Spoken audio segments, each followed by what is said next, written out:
com você Mateus capítulo 14, a partir do verso 22, quando assim se registra. Eu vou ler todo o texto até o verso 33 e posteriormente eu convido você a irmos analisando ponto a ponto, mas eu convido você, por favor, eu sei que você está no seu lar, você está em casa, gostoso, tranquilo, você já deve ter jantado ou vai jantar depois do estudo, mas eu te peço, pega a sua Bíblia, não fica só ouvindo eu falando, não, vai dinamizando, anotando, porque isso é muito importante. Tenha o seu caderninho de anotação aí também, ó, é muito importante, ó, eu já estou com as anotações aqui do estudo, e aí eu vou passar essa riqueza aqui para você, você anota aí, isso é muito bom, ok? Vamos lá.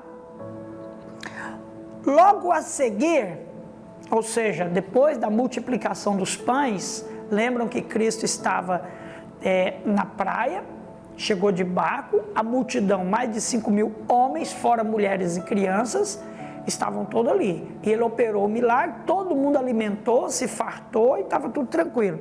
Aí, logo a seguir, esta história, compeliu Jesus os discípulos a embarcar e passar adiante dele para o outro lado, enquanto ele despedia as multidões.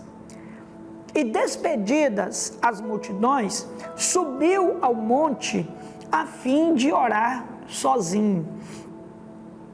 Em caindo a tarde, lá estava ele só. Entretanto, o barco já estava longe, a muitos estádios da terra, açoitado pelas ondas, porque o vento era contrário. Na quarta vigília da noite, Jesus foi ter com eles, andando sobre o mar. E os discípulos, ao verem-no andando sobre as águas, ficaram aterrados e exclamaram: é um fantasma. E tomados de medo gritaram. Mas Jesus imediatamente lhes disse: tende bom ânimo, sou eu, não temais.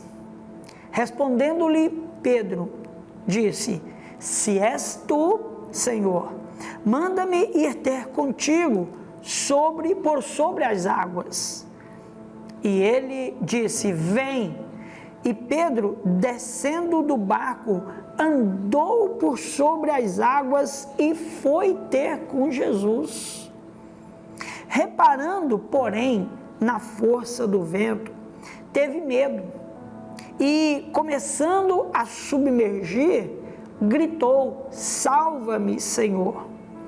E prontamente Jesus, estendendo a mão, tomou e lhe disse: homem de pequena fé, por que duvidaste? Subindo ambos para o barco, cessou o vento. E os que estavam no barco o adoraram, dizendo: verdadeiramente és Filho de Deus. Amém? Que Deus abençoe o estudo da sua palavra, que Ele ilumine a nossa mente, nosso coração, e que juntos possamos construir uma edificação espiritual para nossas vidas, no nome de Jesus. Amém, queridos? Muito bom.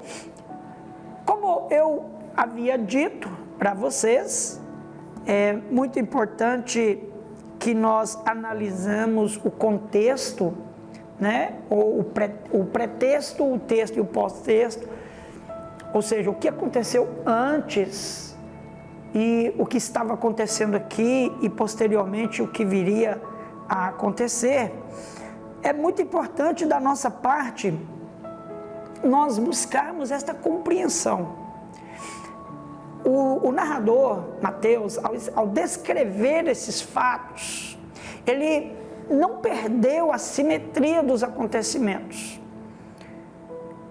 Após, quando Cristo operou o milagre da multiplicação, o texto nos diz aqui que ele compeliu. Olha, eu vou procurar aqui para você, defina compelir.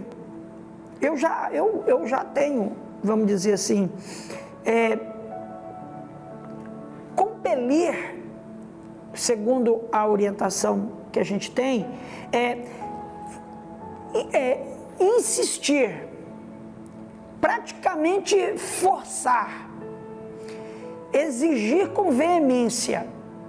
Seria mais ou menos isso o que Cristo fez com os discípulos, porque ele acabara de operar o milagre, sobrou 12 cestos de pães, a multidão ainda estava por ali, mas Jesus então vira para os seus discípulos e fala com eles assim: agora vocês entram no barco e atravessem o mar da Galileia para outra banda. E os discípulos devem ter estranhado esta ordem de Cristo, devem ter estranhado essa orientação e dito assim: mas Senhor, o Senhor não vai conosco? E Jesus deve dizer: não, eu quero que vocês entrem no barco e vão, atravessem para o outro lado do mar da Galileia, e eu vou ficar aqui e eu vou despedir a multidão. Por ter Mateus utilizado a palavra compeliu, ele então com esta palavra denota que houve uma certa resistência dos discípulos e uma certa insistência de Cristo para que assim ocorresse. Porque eu imagino, e você obviamente deve imaginar, alguns motivos pelos quais os discípulos não queriam deixar Jesus sozinho. Em primeiro lugar, se eu tivesse do lado de uma pessoa que multiplica pães e que alimenta multidões e que tem uma mensagem maravilhosa de transformação, eu não ia querer sair perto dessa pessoa de jeito nenhum, mesmo que ela mandasse.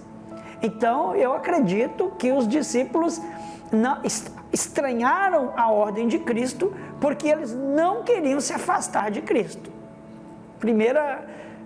A primeira lógica que eu poderia imaginar.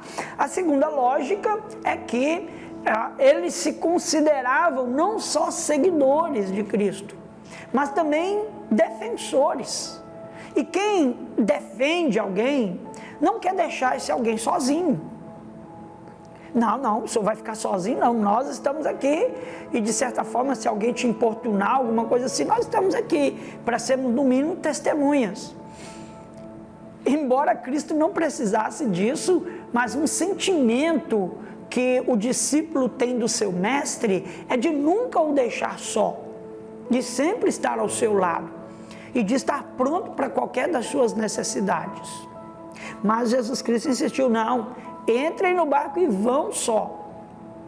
Uma terceira hipótese que eu poderia raciocinar com você aqui tranquilamente é que, imagina você quando você vai fazer uma viagem e a pessoa mais importante da viagem fica para trás.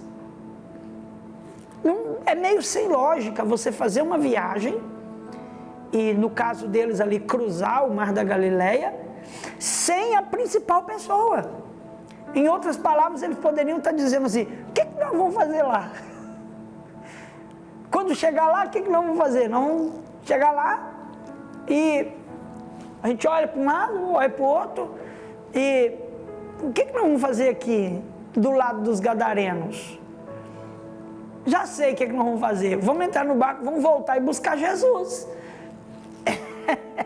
Eu não viajaria sem o principal.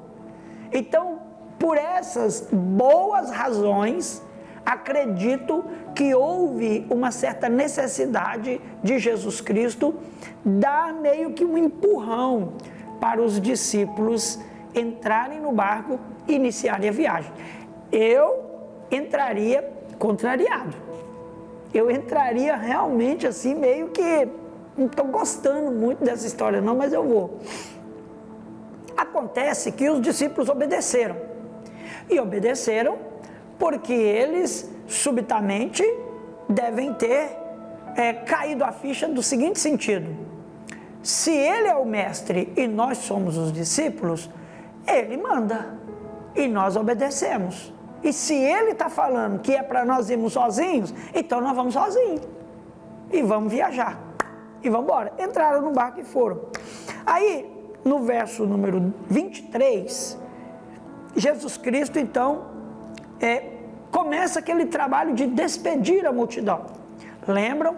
Todo mundo comeu pão, fartou, sobrou, estavam realmente assim, e todo mundo, os enfermos foram curados. Então eu imagino uma multidão agraciada, eu imagino uma multidão assim, com muita vontade de abraçar o mestre, de dar-lhe afagos e dizer: olha, Deus seja contigo, que bendito és a tua mãe, o Senhor é maravilhoso, glórias a Deus na terra por sua vida. Enfim, as pessoas queriam falar com Cristo, abraçá-lo e agradecer pelos milagres, às vezes até dar testemunhos, né? Olha, Senhor, eu vim arrastando na minha perna, agora estou voltando andando feliz. Outro chegava e dizia assim: olha, eu vim carregado por esses meus amigos, agora eu posso voltar carregando eles de tão bem que eu estou. Enfim, vários testemunhos. Se fosse no tempo de hoje, todo mundo ia querer fazer uma selfie com Jesus. Todo mundo ia querer. Não, fala aqui, nós estamos ao vivo aqui, Jesus, ó, nós estamos ao vivo, Goiás inteiro está te assistindo nesse momento. Manda um alô para o pessoal de São Luís Montes Belos. Jesus, povo de São Luís Montes Belos, eu repreendo o coronavírus totalmente aí na sua cidade em meu nome, aleluia. Pronto, estava resolvido o problema. Acontece, irmãos, que Jesus Cristo despediu a multidão, no verso 23, e subiu para um monte, foi para um lugar mais elevado, ali nas circunvizinhanças do local onde ele estava, a fim de orar sozinho. Ele precisava conversar com o Pai, ele precisava falar algumas coisas, e eu imagino que ele precisava falar, eu imagino. É especulação, irmãos, é especulação. Mas eu vou dizer uma coisa para você, eu não estou longe de estar errado, não. Não estou longe, não. É o que eu imagino. Fica à vontade para discordar de mim, fique à vontade. Mas lembram que Jesus Cristo havia acabado de ser informado que João Batista tinha sido decapitado? E que a melhor resposta que Cristo deu foi ir para esse lugar deserto, ser seguido pela multidão e curado aqueles enfermos, e multiplicado o pão, e tratado as pessoas com humanidade, com dignidade, com respeito, e cuidou de todo mundo. Mas então ele precisava subir no monte para orar sozinho, e a oração dele seria uma oração em que ele precisaria falar algumas coisas para Deus que estava obviamente pesando o coração humano de Cristo. Aquele coração, o mesmo coração que viu o desespero de Marta e Maria e a multidão, e que viu seu amigo Lázaro já sepultado há 4 dias. Aquele mesmo coração que a Bíblia diz Jesus chorou. Aquele coração que se compadece, que sente a dor do ser humano, que sente a aflição das nações. Aquele coração que viu o seu primo, um grande homem de Deus, morrer degolado porque falou a verdade. Eu imagino que Jesus Cristo foi para o monte e falar com Deus assim: Senhor, eu te agradeço pela morte de João Batista, mas foi uma situação muito séria, muito severa. Eu estou assim falando só contigo isto. Eu queria entender, eu queria que o Senhor me desse todo o entendimento que eu preciso aqui para continuar meu ministério. E eu preciso entender que esta obra é tua e nós vamos tocar isso aqui para frente. Eu preciso de força. Irmãos, todos nós precisamos ser fortalecidos em Deus, e nós precisamos daquele momento a sós com Deus. E sabe para que serve aquele momento a sós? Para nós confessarmos as nossas fraquezas.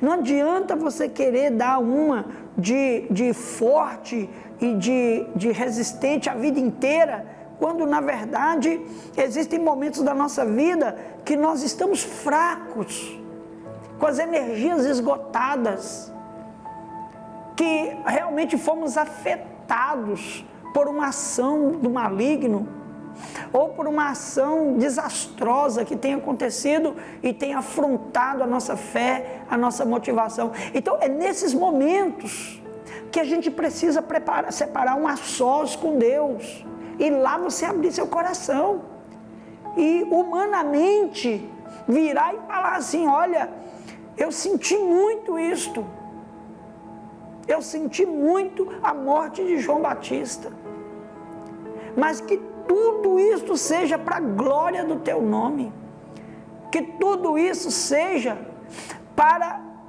que eu consiga cumprir a minha missão, de eu acreditar que o sistema que existe no mundo, esse sistema foi implantado por Satanás. Satanás é o príncipe deste mundo, e ele não vai perdoar, ele vai matar os teus, como matou João Batista, e vai me matar também.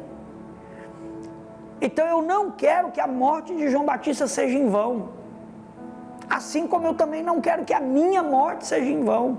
Então eu te peço força espiritual, revigora a minha vida, que o teu Espírito possa tomar posse da minha vida, que eu possa ser um vaso nas tuas mãos, que eu possa honrar o teu nome e cumprir o propósito do Senhor através da minha vida nessa terra, ainda que isso custe a minha vida, como custou a vida do meu primo, que inclusive mandou perguntar para mim: és tu o Messias?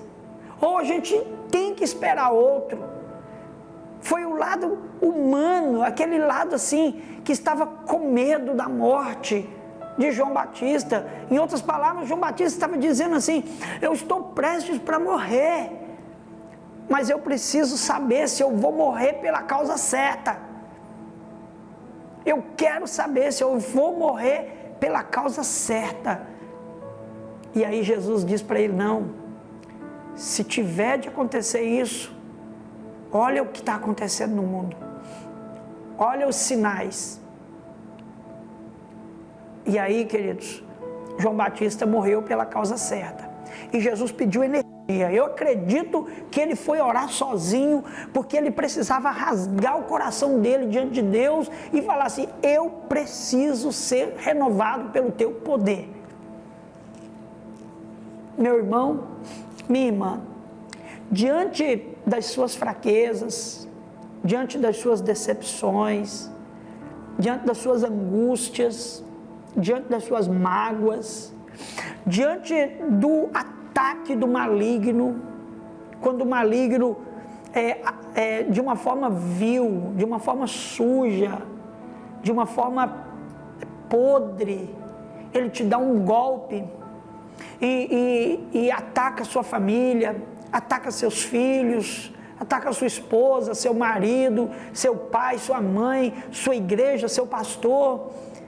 Diante de ataques sujos do maligno, e que você sente o baque, faça como Cristo fez. Em primeiro lugar, Cristo respondeu com trabalho. Em segundo lugar, quando ele precisou falar alguma coisa, quando ele precisou abrir o coração dele, ele preferiu orar sozinho. E esse, na minha opinião, é um dos motivos que fez com que Jesus Cristo mandasse os seus discípulos viajar sozinho. Um dos, porque tinha mais de um. E desta forma, Jesus Cristo conseguiu ficar a sós, para ter aquele momento dele com Deus. Ele não ficou contando para a multidão ali não: gente, olha, eu estou triste, porque meu primo morreu, Herodes matou meu primo, eu estou muito abatido, vocês podiam me ajudar, eu estou operando esses milagres aqui, mas vocês não sabem o que eu estou passando por dentro, eu estou arrebentado, eu estou realmente assim, olha, eu estou considerando a possibilidade de abandonar esse ministério, abandonar essa casa. Quantas vezes a gente murmura assim, irmão? Quantas vezes a gente compartilha a nossa dor com quem não pode fazer nada? Quantas vezes a gente compartilha nossas decepções com quem não pode fazer nada? O máximo que a pessoa pode sentir é dó. Oh, coitado, você viu que luta que o pastor está passando. Ah, misericórdia, que luta que aquela irmã está passando. A gente só pode orar por ele, não podemos fazer nada. Então, Jesus Cristo não compartilhou nem com os discípulos dele. Nem com Pedro, Tiago e João, que eram os que ele mais separava para estar só com ele. Desta vez, ele tinha que falar sozinho com Deus. E foi isso que ele fez. E aí o resultado, irmãos, está depois disso. Vamos lá. Caindo a tarde, lá estava ele só. Caindo a tarde, escureceu já, né? 6 horas, aí vira o dia, começa a vigília.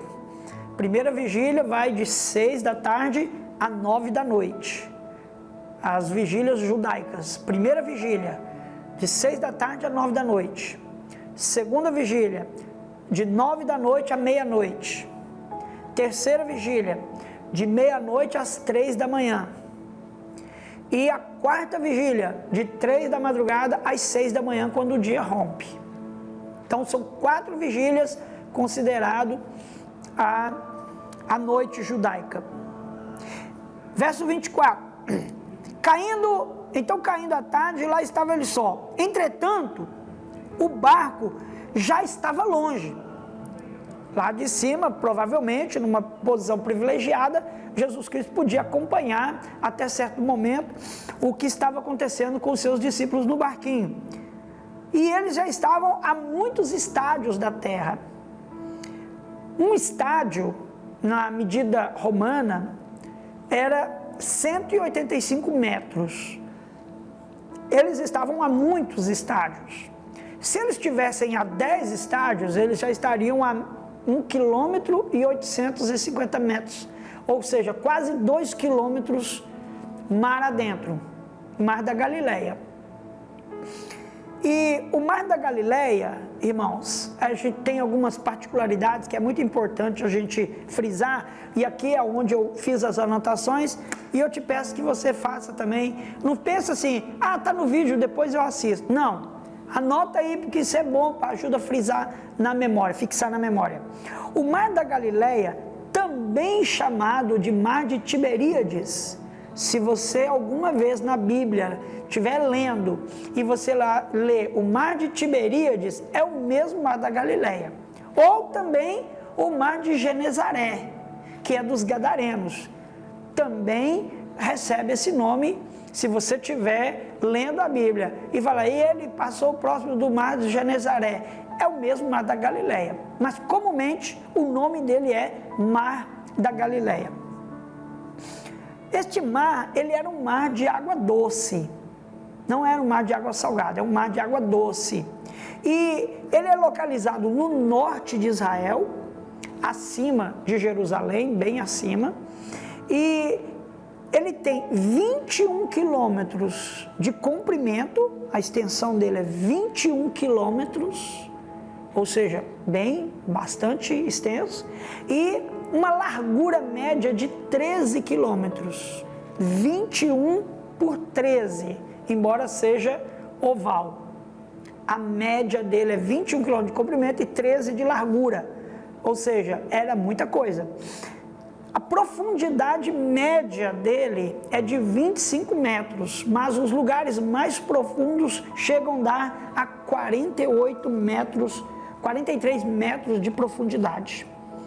Quase 50 metros de profundidade. Em relação ao mar, aqui está o nível do mar, o Mar da Galileia está 213 metros abaixo do nível do mar. O mar só não derrama para encher o Mar da Galileia por causa das cadeias de montanha que impede que o mar encha o Mar da Galileia. Mas o Mar da Galileia, ele está abaixo 213 metros do nível do mar. Isso é um fenômeno, uma característica muito peculiar de um lago. Esse Mar da Galileia, ele recebe como afluente. Afluente é os rios que o alimentam. É o Rio Jordão, que é formado pelo degelo do Monte Hermon. Os Montes Hermons, ele desce do degelo toda a água que mina e forma a planície do Jordão, e que forma o Jordão e derrama no Mar da Galileia. E do Mar da Galileia, o efluente. Efluente é aquilo que tira as águas. O próprio Rio Jordão segue depois e passa próximo de Jerusalém e vai desaguar lá no Mar Morto. Esse mar, ele tem essa característica de ser um mar de água doce, porém, ele era considerado mar por consequência da quantidade de peixes, do seu tamanho e da importância para a sobrevivência das pessoas, dos pescadores em volta naquela região. E Jesus Cristo então pede os seus discípulos para irem viajando. Eles já estavam a muitos estádios, se fosse 10 estádios, a 2 quilômetros de viagem adentro, porém, eles estavam enfrentando uma dificuldade. No verso 25, na quarta vigília da noite, ou seja, entre 3 da madrugada e 6 da manhã, Jesus Cristo então vai ao encontro deles. E Jesus deixou para ir quase ao romper do dia. Eles passaram quase que a noite toda lutando contra o vento, porque o vento era contrário. Olha aí como é que está escrito no verso 24. Açoitado pelas ondas, porque o vento era contrário. Eu me recordo aqui de uma pregação que eu trouxe há um tempo atrás aqui, sobre vento contrário. Se você quiser, vai lá no meu canal do YouTube, Bispo Osiel Henriques, clica, procura lá em pregações na playlist e vai lá, vento contrário. E nesta pregação eu analisei aqui esse episódio e falei sobre as adversidades da vida que nos enfrentam e não nos deixam ir para frente. Nós estamos enfrentando um vento contrário agora, irmãos, e muito forte. Esta pandemia é um vento contrário muito forte e que nós precisamos enfrentá-lo corajosamente, como os discípulos estavam enfrentando aqui. Porque toda vez que se levanta um vento contrário, é porque grande vitória virá para nós depois, para os que forem fiéis. Aí, no verso 26, no verso 25, na quarta vigília da noite, foi Jesus ter com eles andando sobre o mar. Aqui que está um outro milagre de Jesus Cristo extraordinário. Ele operou a cura das enfermidades das pessoas em terra. Depois, ele multiplica os pães de uma forma maravilhosa e deixou todo mundo assim, sem palavras em relação à sua obra. E depois disso, os seus discípulos distante dele, lutando sozinhos, pelejando com o mar, o vento que era contrário, as ondas e o medo de naufragar, aquela possibilidade de terem dificuldades. Aí, quando eles olham direito, vem uma pessoa caminhando como se estivesse andando na praia. Como se estivesse andando na praia. E o verso 26 diz assim, olha, e os discípulos, ao verem-no andando sobre as águas, aí é demais. Não, multiplicar pão tá bom, curar enfermo, beleza, ressuscitar mortos, normal, curar um cego, vixe, fichinha. Agora andar sobre as águas é demais, aí eu não dou conta de crer não. Aí o milagre é demais, aí afrontou a lei da física, aí afrontou a lei da lógica, a lei da razão, aí eu não consigo não, aí eu tenho um limite para crer. A minha fé, por mais que ela seja grande, mas ela é desse tamanhozinho para esse assunto aí. Irmãos, tem hora que Deus faz coisa que desafia a nossa fé, sim ou não, irmão? Confessa aqui para mim, eu e você. Deus faz coisas que desafiam a nossa fé. Eu estou rindo, porque isso já aconteceu comigo. De situações que Deus fez, realizou, e eu ficava olhando assim, ó, falando assim, obrigado Deus, minha fé não alcançava não. Mas agora eu sei que Tu és Deus, Tu és maravilhoso. Gente, é uma coisa gloriosa, gloriosa, como diz a menina lá. Aí então, irmãos, Jesus aparece andando sobre o mar de boa, assim, ó. O que você está fazendo? Estou andando sobre as águas. Simples. É uma coisa que todo mundo faz, normal. Por que vocês vão assustar? Todo mundo faz, por que eu não posso fazer? Eu me imagino lá, irmãos, sério mesmo. Coloque você dentro do barquinho agora. Coloque você. Não, primeira coisa que eu ia fazer é segurar na beira do barco. Primeira coisa que eu ia fazer. Eu ia olhar bem e olhar assim e falar assim, em primeiro lugar, eu quero saber se é um peixe, eu quero saber se é um pássaro, eu quero saber se é um avião, eu quero saber o que é. Aí quando eu vejo que é um ser humano, é um homem em cima da água, mas a água, ela é líquida, ela não é sólida, e nós não conseguimos flutuar, nós não somos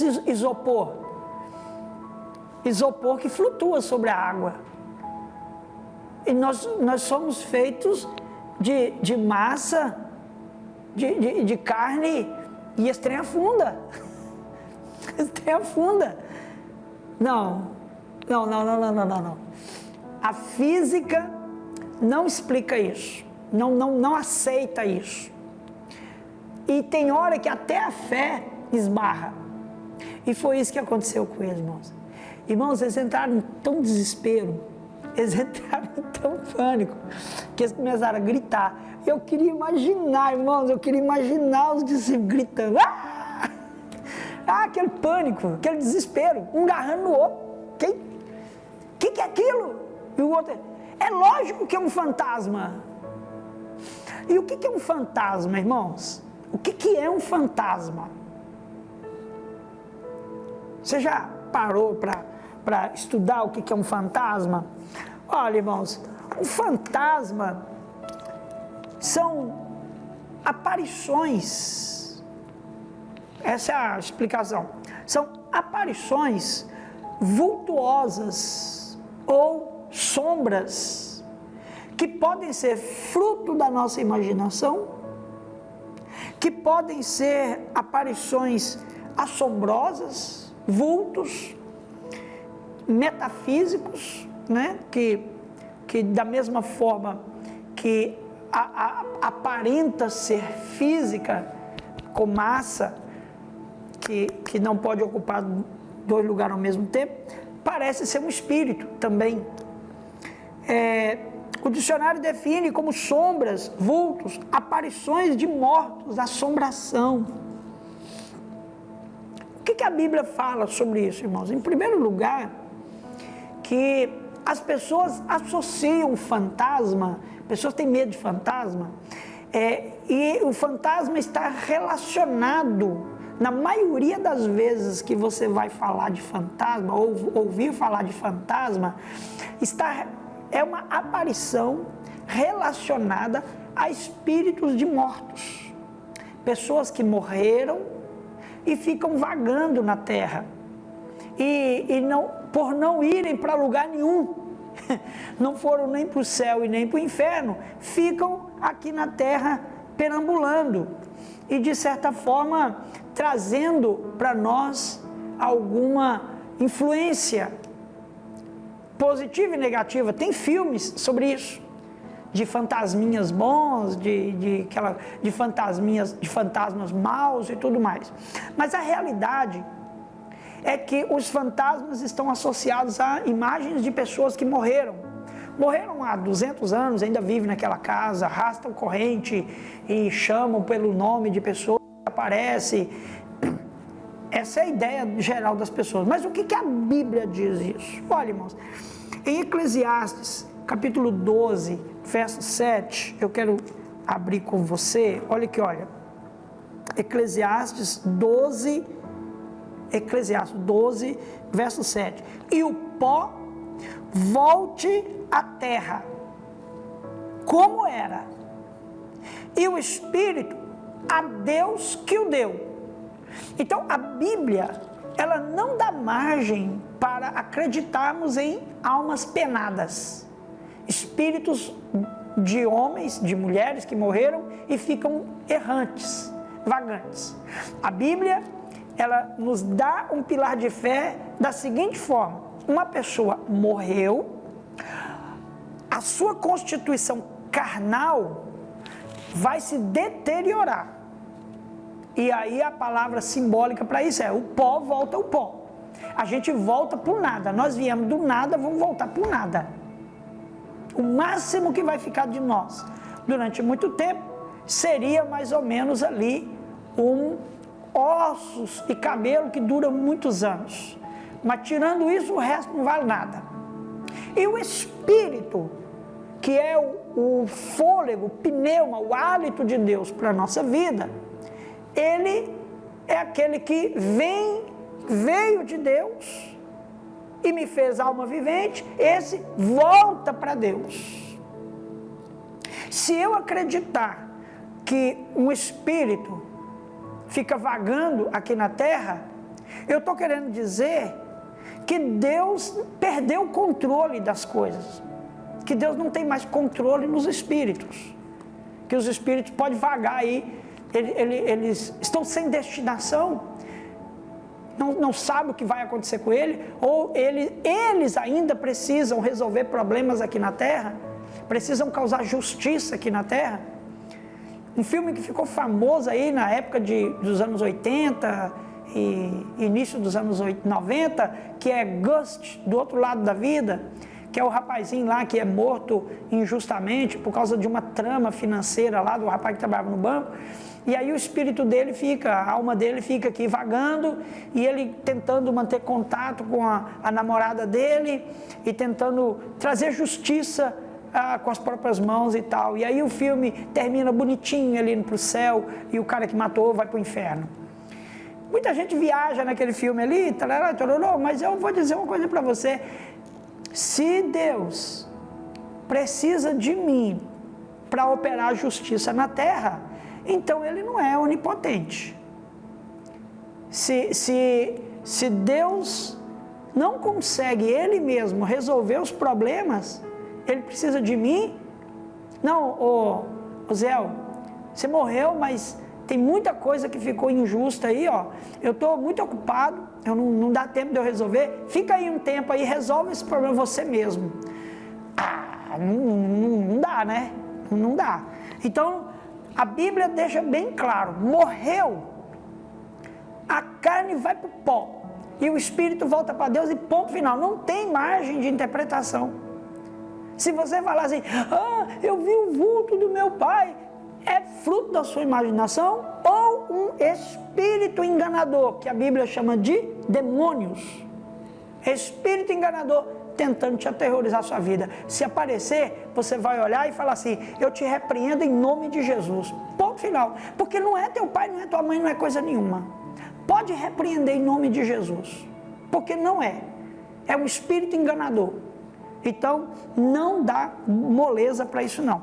Outra coisa, Hebreus capítulo 9, verso 27. Ó, Timóteo, Hebreus 9, 27. Vamos lá. Comigo aqui, ó. Ih, eu peguei no 10, é 9. Aqui, ó. Hebreus 9, 27. E assim como aos homens está ordenado morrerem uma só vez, vindo depois disto o juízo. Então não tem essa história também da pessoa reencarnar ou voltar num outro corpo, ou tentar entrar num outro corpo para voltar e causar justiça ou resolver um problema aqui na Terra. Não tem, isso é conversa. Isso é conversa, a Bíblia não dá margem para isso. Ó, Evangelho de João, capítulo 8, verso 44. 8, vamos lá, João 8, 44. Olha o que diz aqui, ó. Vós sois do diabo, que é vosso pai, e quereis satisfazer-lhes os desejos. Ele foi homicida desde o princípio, ele quem? O diabo, e jamais se firmou na verdade, porque nele não há verdade. Quando ele profere mentira, fala do que lhe é próprio, porque é mentiroso e pai da mentira. Desta forma, Satanás usa seus demônios para se manifestar e nos enganar, e prega a mentira de que são espíritos de parentes que veio falar com a gente, que está aí trazendo uma mensagem e quer fazer justiça na terra. Outro texto, 2 Coríntios, é importante marcar aqui, senão põe errado. 2 Coríntios, capítulo de número 14, vamos lá, Romanos, Coríntios 14, aliás, verso 11, capítulo 11, verso 14. 2 Coríntios, capítulo 11, verso 14. E não é de admirar, porque o próprio Satanás se transforma em anjo de luz. Para quê? Para enganar as pessoas. Então, se vir com esse papo de que o fantasma é bom, é um espírito do seu pai, da sua mãe, do seu tio, da sua irmã, do seu esposo, do seu filho, que voltou para falar com você. Não caia nessa conversa, não. Não existe isso. Não existe isso. Se apareceu, se algum dia a tua imaginação projetar a imagem do seu pai, se você sonhar com seu pai, com sua mãe que vem, que tem uma mensagem para falar com você e tudo, repreende em nome de Jesus e ponto final. Porque Deus, o sistema do céu não é bagunçado, não. É bagunçado aqui na terra, mas lá no céu não é bagunçado, não. A pessoa morreu, acabou. Aí, ó, veja bem, quando eles disparam a gritar, achando que é um fantasma, né? Aquele desespero doido, as pessoas não sabem o que fazer, dando a desesperar, dentro do barco, eles não têm para onde correr. Para onde correr? Está só dentro do barco mesmo, então, a não ser que mergulha e afunda. E tem gente, irmão, como se mergulhar, a água repreende, né? Você já viu pessoas que têm fé no cobertor? Não sei se você já viu isso. Se você cobrir a cabeça, você está protegido. Não tem fé em Jesus Cristo, mas tem fé no cobertor. Se você estiver no quarto e você vê um vulto e uma luz acender à toa, uma vassoura cair, ou uma toalha ser jogada de um canto do outro, sabe o que a pessoa faz para repreender tudo aquilo ali? Ele cobre a cabeça. Tem muita gente que tem fé no cobertor e acha que o cobertor repreende demônio, repreende fantasma. Não, cobertor não repreende fantasma, tá? Cobertor é uma mísera forma de nos defendermos de algo que não nos defende, que cobertor, não é? Você tem que se cobrir com o sangue de Jesus Cristo, andar na santificação e estando com o teu coração firme na pessoa de Cristo, no Espírito Santo, e Ele te protege. Aconteceu um barulhinho na sua casa, aconteceu alguma coisa estranha, você fala assim, ó, o Senhor te repreenda, ponto final. Aqui somente o que é de Deus nesse lugar, em nome de Jesus, ponto final, não tem conversa. E aí, irmãos, como eles foram desafiados na fé, eles viram que a fé deles estava lá no lixo mesmo, lá no latão. Por quê? Porque eles acabaram de ver Jesus curando enfermos, acabaram de ver Jesus multiplicando pães. E por que Jesus não pode andar sobre as águas? Por quê? Se Ele opera milagres e sinais, estava fazendo coisas extraordinárias. E não, eu creio em tudo menos nisso. Deus faz coisas para confrontar a nossa fé e nos mostrar que nós somos homens de pequena fé, sim. Aí, Jesus, quando vê o desespero dos discípulos, falou, ih, nossa Deus, melhor eu me apresentar logo aqui, antes que eles se agarram lá e se matem uns aos outros. Vamos lá. Aí Jesus falou, não tema, sou eu. Não tenho medo. Sou eu, seu mestre, Jesus. Aí, no verso de número 28, respondendo-lhe Pedro disse, se és tu, Senhor, manda-me ir ter contigo sobre as águas. Se é o Senhor, que eu vá até te encontrar, que eu também caminhe sobre as águas. Se o Senhor operar esse milagre, aí eu creio. Agora, eu ver o Senhor andando, não é suficiente. Agora, se eu fizer também, eu e os meus amigos aqui, nós vamos crer que é o Senhor. Jesus virou e falou assim, vem. Pedro deve ter dado uma olhadinha para os amigos dele assim, né? E falou assim, ixi, eu fui desafiar o homem agora eu tenho que ir, né? E aí eu fico imaginando Pedro, sabe, irmão? E segura na beirada assim, ó, ergue a perninha e leva com o maior medo. Porque se a perna vai até para baixo, para cima do joelho, aí ele agarra na beirada. Mas o que ele fez? Ele foi e o trem firmou. No que o trem firmou, ele ergueu a segunda. Eu estou imaginando com você e eu quero que você imagine comigo. Se eu estivesse lá, é o que eu faria. E de repente ele pôs a segunda mão, o segundo pé e firmou. Olhou para baixo, olha para os discípulos, aí solta a mão do barco e vê que não afunda. Então ele falou assim, uai, mas agora deixa eu começar a caminhar para o lado de Cristo. E aí ele vira e começa a dar os primeiros passos para encontrar com Cristo. Que coisa maravilhosa poder fazer o que o Mestre está fazendo. Como é bom começarmos um ministério e começarmos a fazer coisas que Jesus fazia. Gente, mas como é maravilhoso. O problema é que tudo que Cristo fazia tinha a beleza e o esplendor da obra realizada na vida das pessoas, mas tinha o perigo do ódio de Satanás que se levantava contra a pessoa que estava fazendo.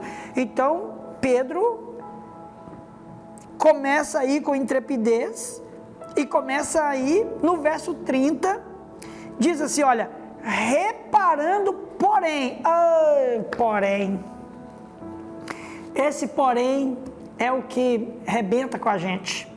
Reparando é quando você começa a avaliar as probabilidades, quando você começa a racionalizar e você começa a olhar e falar, mas não é possível, não era para estar dando certo isto. E quando eu começo a dizer que não era para estar dando certo, significa que eu estou tirando o espaço da fé e voltando para o espaço da razão. E a razão é o porto seguro da humanidade. A humanidade quer ter razão em tudo, ela quer ter prova de tudo, ela quer que tudo seja muito bem explicado. A humanidade e a lógica, a ciência, ela não aceita a fé tão somente. Ela quer explicação. E aí, quando Pedro começa a reparar, quando ele começa a ver as probabilidades das coisas, ele fala, não, isso está errado, eu não poderia estar andando sobre as águas. Fisicamente isso aqui não se explica. Na lei da atratividade gravitacional, isso aqui não funciona, não é assim. E aí o texto diz que ele olha na força do vento. O vento contrário, vocês lembram? Que eles estavam enfrentando o vento contrário. E ele olha para a força do vento. É muito para mim. É muito para mim. O meu mestre está ali. Eu estou vendo ele sobre as águas. Eu já estou sobre as águas. Mas mesmo assim é muito para mim.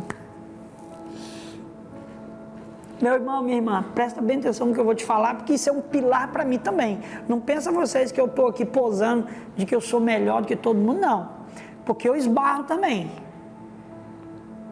Existem momentos da nossa vida, para mim e para você, isso aqui agora, ó. Existem momentos da nossa vida que nós já estamos vivendo o melhor de Deus. Nós já estamos experimentando as maravilhas de Deus. Nós estamos desfrutando das coisas de Deus. E aí a gente começa a olhar para a lógica das coisas. A gente começa a olhar para o vento contrário, para as oposições, para as críticas. A gente começa a olhar para as perseguições. A gente começa a olhar para as dificuldades. E aí a gente tira o foco.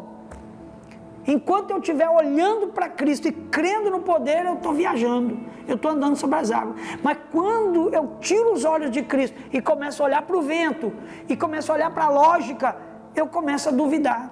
E quando eu começo a duvidar, é assim, irmãos, aqui, a fé sobrepõe a lógica. Mas quando eu começo a dar mais vazão para a lógica vem e sobrepõe a fé. E é só a lógica vir e o natural vai acontecer. O que aconteceu com ele? Começou a afundar. Por que ele começou a afundar? Porque ele duvidou. E por que ele duvidou? Porque a lógica ensinava ele a duvidar. Agora eu quero dizer para você uma coisa, irmão. Esse evangelho de Jesus não tem lógica nesse mundo. Porque ele é superior a esse mundo. A lógica do reino de Deus não está contida na terra. Você não vai encontrar explicação lógica para o poder de Deus na terra, porque o poder de Deus é superior às leis da terra. O amor de Deus, a glória de Deus, a ação de Deus é superior a tudo que existe aqui na terra. Nós estamos aqui na terra, irmãos, e nós estamos limitados à lógica. Nós estamos limitados àquilo que nós alcançamos crer e ver e entender e provar. Mas o poder de Deus, o evangelho de Deus, a unção e a ação de Deus, ela é superior a tudo que existe aqui na terra. Então não tente explicar o poder e a graça de Deus com as coisas da terra, porque não vai funcionar. Não vai funcionar. E aí ele começou a duvidar. Aí o que ele fez? Ele gritou de novo. Antes ele gritou de medo, porque achou que era um fantasma. Agora ele gritou porque ele viu que Jesus era o único que podia salvá-lo. Era o único que podia salvá-lo. E é assim que a gente faz quando a gente está perecendo. A gente grita por um Salvador. E quando a gente vai gritar por um Salvador, irmão, e eu vou dizer uma outra coisa para vocês. Na minha opinião, precisava Pedro gritar? Na minha opinião, não precisava. Por quê? Você acha que Pedro não sabia nadar? Você lembra lá na história, lá depois da ressurreição de Cristo, quando Cristo apareceu na praia e perguntou para eles se tinham peixe, tinham pescado alguma coisa? Isso aqui aconteceu depois. E aí, Eles jogaram a rede por causa da ordem e pescaram peixe. E aí então Pedro viu e conheceu que era o Senhor. O texto diz que ele pulou na água e foi nadando até Cristo. Aí o que acontece, irmãos? Pedro sabia nadar. É lógico que ele sabia nadar. Ele poderia virar para Jesus e nadando e falando: Senhor, eu duvidei, eu não consegui nadar, mas agora ou eu vou até o Senhor ou eu volto nadando para o barco. Mas ele apavorou, ele falou: não, meu Deus, eu estou perecendo. Ele estava perecendo porque ele percebeu que ele estava perdendo a fé. Ele estava desfrutando de um milagre e estava perdendo a fé. Ele estava perdendo ali uma condição maravilhosa de um salto na fé com Deus. E ele gritou: salva-me, Senhor. E aí no verso 31, prontamente, Jesus estendeu a mão. A minha alma estava longe do caminho de Deus. E aí depois vem cantando: quando Jesus estendeu a sua mão. Aí ele estendeu a mão, tomou Pedro, ergueu novamente. É como se Pedro estivesse subindo de um buraco de terra e se colocou ao lado de Cristo. E quando ele estava ao lado de Cristo, Jesus toma e diz para ele assim: homem de pequena fé. Ele está falando comigo e com você. Homem de pequena fé, por que duvidaste? A dúvida atrapalha, irmão. E o que o inimigo mais quer é colocar dúvida no nosso coração. Foi assim que ele começou lá no Éden, colocando dúvida no coração e na mente de Eva. E depois Eva levou a dúvida para Adão. E Adão levou a dúvida para Deus. Como que diz? Mas o Senhor disse que se nós comêssemos nós morríamos, eu não morri. Como que diria aí? Então, irmãos, Jesus perguntou: por que duvidaste? A dúvida atrapalha. A dúvida é quando a gente racionaliza demais a fé. A fé não tem espaço para dúvida. Aí no verso 32, eles voltam para o barco. E quando eles entram no barco, o vento cessa. Toda aquela pressão de vento contrário estava acontecendo sem Jesus no barco. Mas com Jesus no barco, o vento contrário para. Existem momentos da nossa vida que nós somos compelidos pelo Senhor para enfrentar uma situação. E nós temos que ir obedecendo. E o vento vai ser contrário. Mas nós precisamos continuar crendo que a hora que Cristo vier e entrar no barco, tudo vai se acalmar e tudo vai normalizar. Isso se aplica em todas as áreas da nossa vida. No verso 33, para terminar, e os que estavam no barco o quê? Elogiaram. Como é que está na sua versão aí? O aplaudiram? O elogiaram, falando: Senhor, Tu és espetacular. Que mágica circense é essa maravilhosa que você fez aí?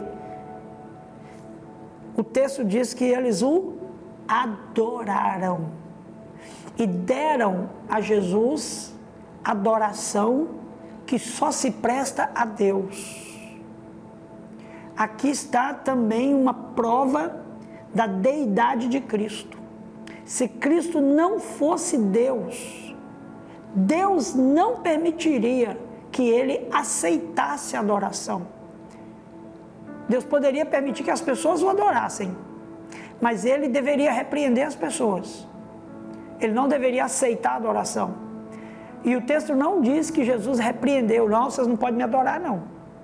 Vocês não podem me adorar porque eu não sou Deus. A Bíblia diz que está escrito que somente a Deus adorarás e somente a Ele prestarás culto. Não adore um ser humano como Deus, porque Deus não vai ter por inocente quem fizer isso. Jesus aceitou a adoração deles. E eles diziam para Jesus: verdadeiramente és Filho de Deus. Agora sim, Jesus fez um elevo de fé, Jesus fez um sinal com eles e os preparou para muitas coisas que ainda viriam para frente. Preparou aqueles discípulos para enfrentar mesmo muitas perseguições que viriam. Eu volto a lembrar vocês, João Batista acabara de ser degolado, uma notícia que afetaria, abalaria a fé de muitas pessoas. Muitos poderiam desanimar de ser fiéis a Deus, porque poderiam acabar com a cabeça cortada. Mas Jesus Cristo operou um sinal maravilhoso e fez com que eles acreditassem que eles estavam prontos para enfrentar todas as coisas. Que Deus possa abençoar a sua vida, fortalecer sua fé, que você possa ser confrontado com o racional e o espiritual, e você possa entender que para você desfrutar de grandes mistérios diante de Deus, você precisa crer no Senhor e adorá-lo. Que Deus te abençoe, que Deus te fortaleça, e semana que vem nós vamos entrar na história de Jesus Cristo, o que ele operou lá do outro lado do Mar da Galileia. Um grande abraço, fica na paz, até terça-feira que vem, se Deus quiser.